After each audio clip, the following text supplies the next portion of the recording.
Olá, povo de Deus, que Deus nos abençoe, amém? Hoje eu vou deixar aqui mais uma palavra abençoada, continuação no livro de Neemias, falando sobre as portas. Nós estamos agora na terceira porta. Falamos da primeira, porta das ovelhas, da segunda, porta dos peixes, e agora nós estamos na terceira, que é a porta velha.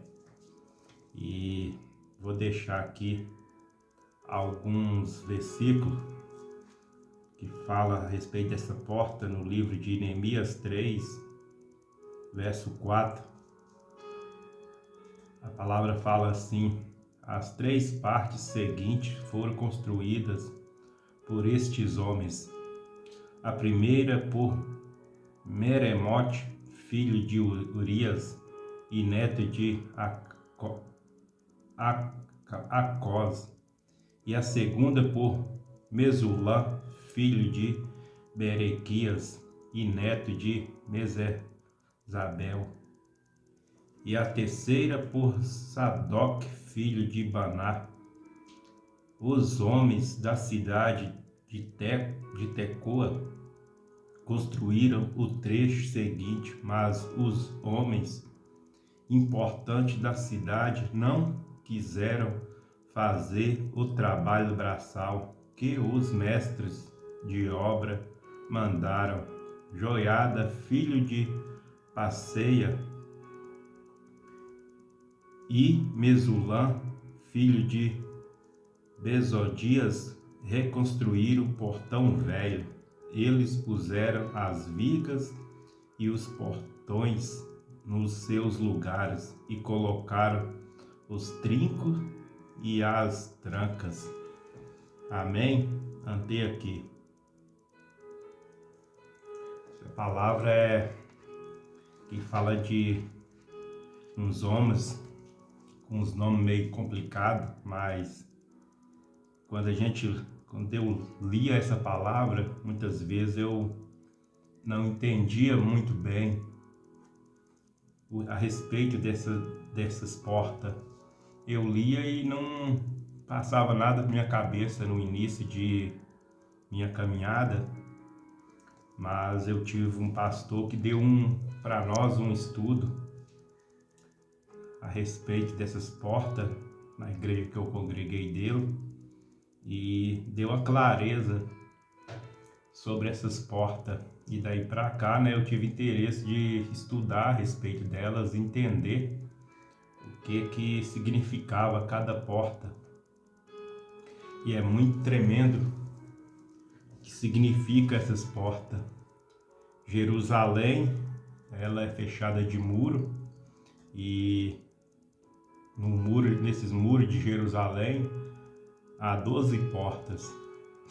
Uns chamam portas, outros chamam portões, e cada uma tem um significado. Assim como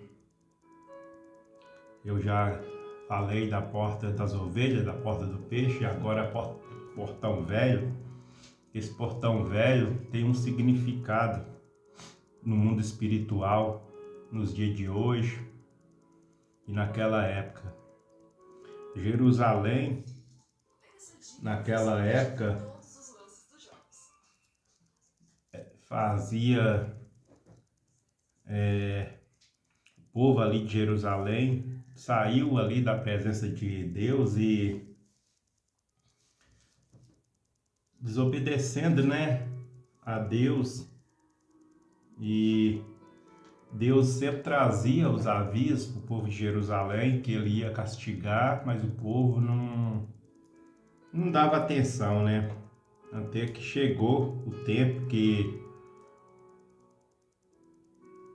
o rei da Babilônia veio e destruiu a cidade, levando o povo a cativeiro, e por 70 anos ficaram com cativeiro e a cidade destruída, e houve a reconstrução dos muros e cada porta foi reconstruída.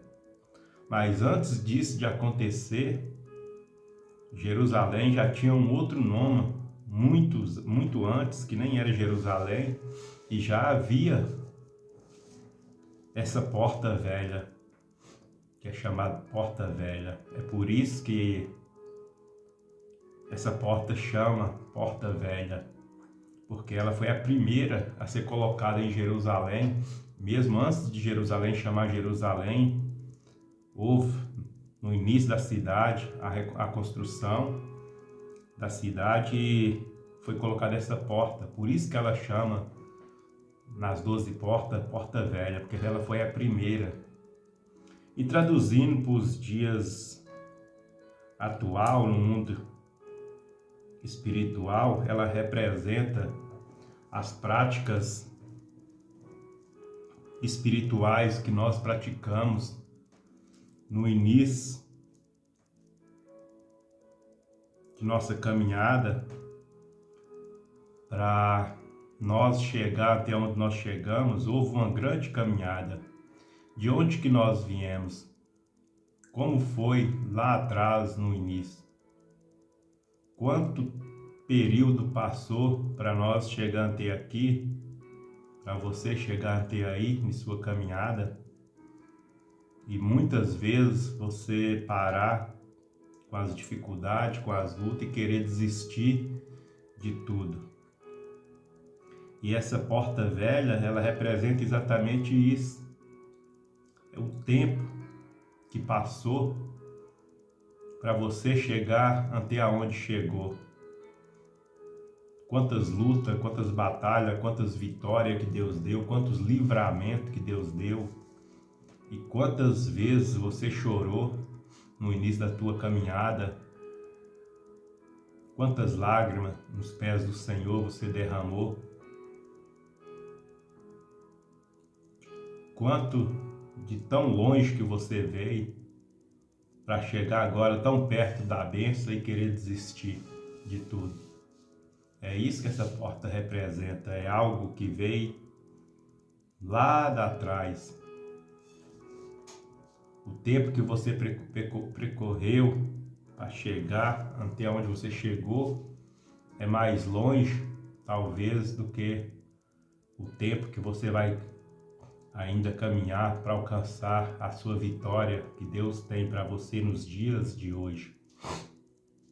Então essa porta fala de algo que começou lá no início de tudo, lá no início da construção. Então você construiu um legado com Deus.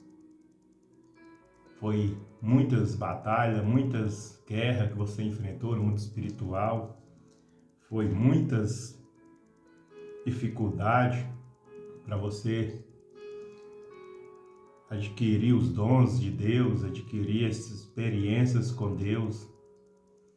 E agora que você está tão perto de alcançar aqui as promessas que Deus te prometeu lá no início, muitas vezes você está querendo jogar tudo por alto e desistir.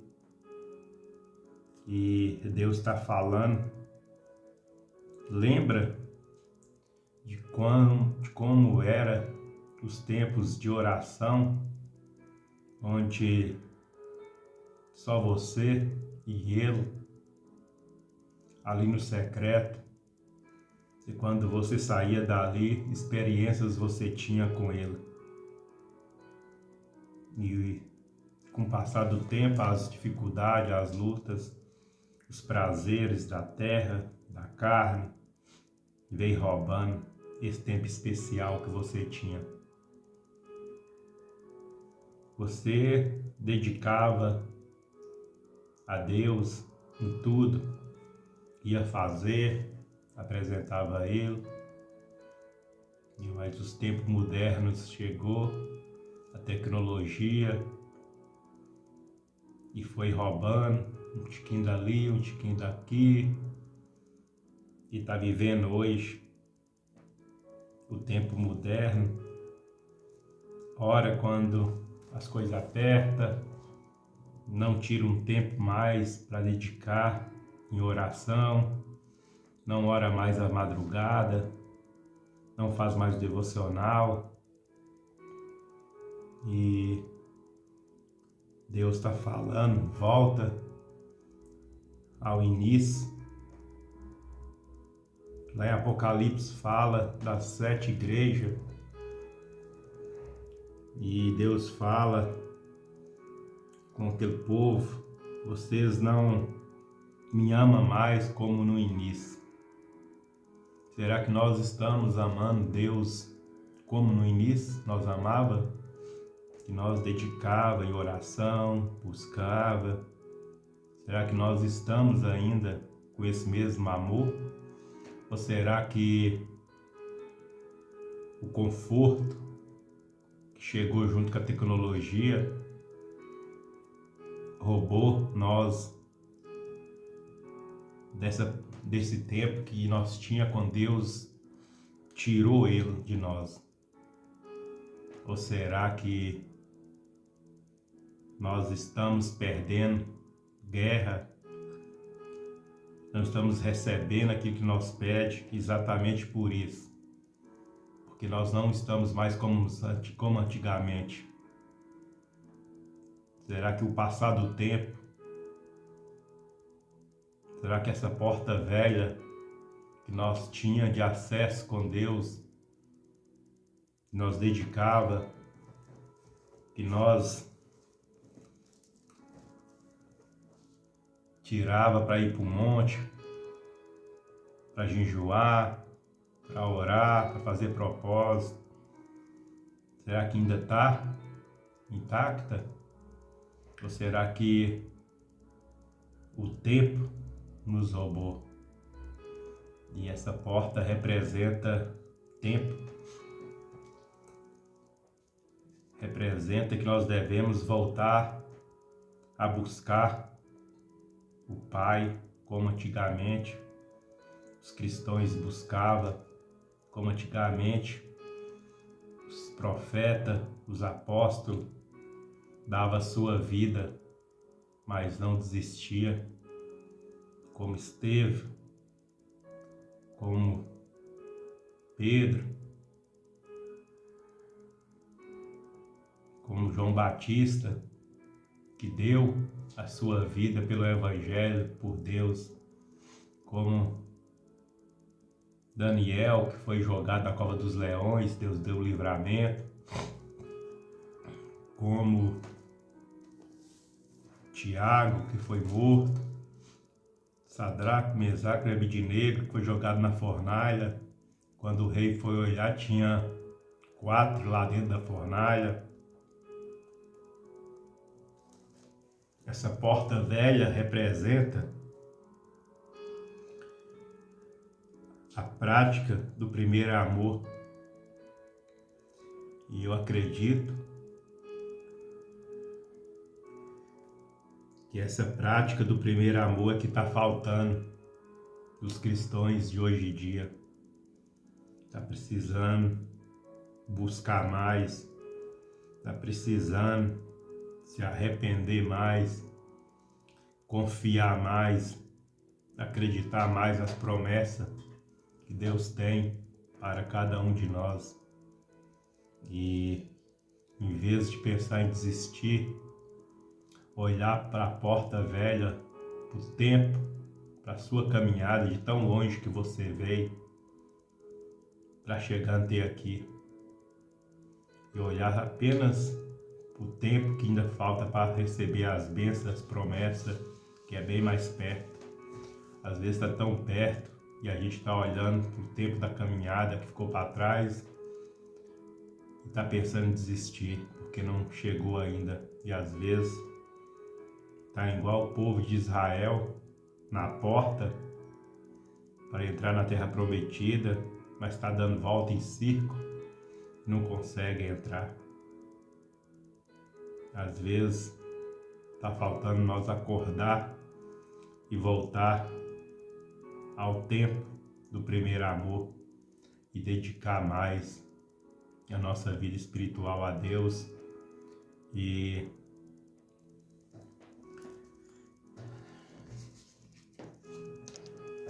trazer de volta os princípios bons de intimidade que de fé que tínhamos do primeiro amor, para que nós podemos receber as promessas de Deus. Porque assim como nós estamos firmes na rocha, estamos com as promessas de Deus e temos conhecimento do que é de Deus, sabemos também que há algo maligno, onde que a palavra em Apocalipse relata que o número daquele que é maligno é 666, o número da besta. E não é brincadeira, ele não brinca, ele conhece quem realmente trilha no primeiro amor, ou quem fantasia de intimidade com o Todo-Poderoso, porque ele conhece também o Todo-Poderoso. Ele queria ser maior do que ele, sendo criação dele, do Todo-Poderoso. Nosso Deus jogou ele. Nosso Deus não mandou ele apenas sair de lá. Nosso Deus jogou ele do céu para a terra. Jogou ele do céu abaixo. E ele está aí, ao nosso derredor.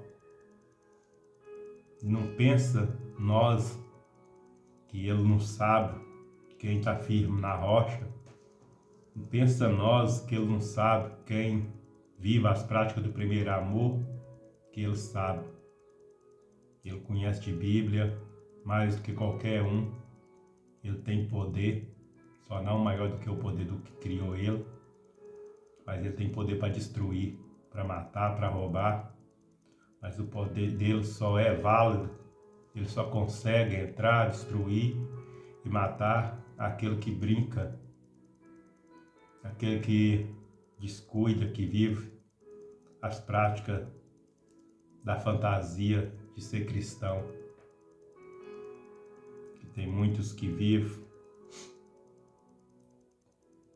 brincando de ser cristão por dinheiro, mas ele sabe também aqueles que vivem a prática velha do primeiro amor, do portão velho, onde o joelho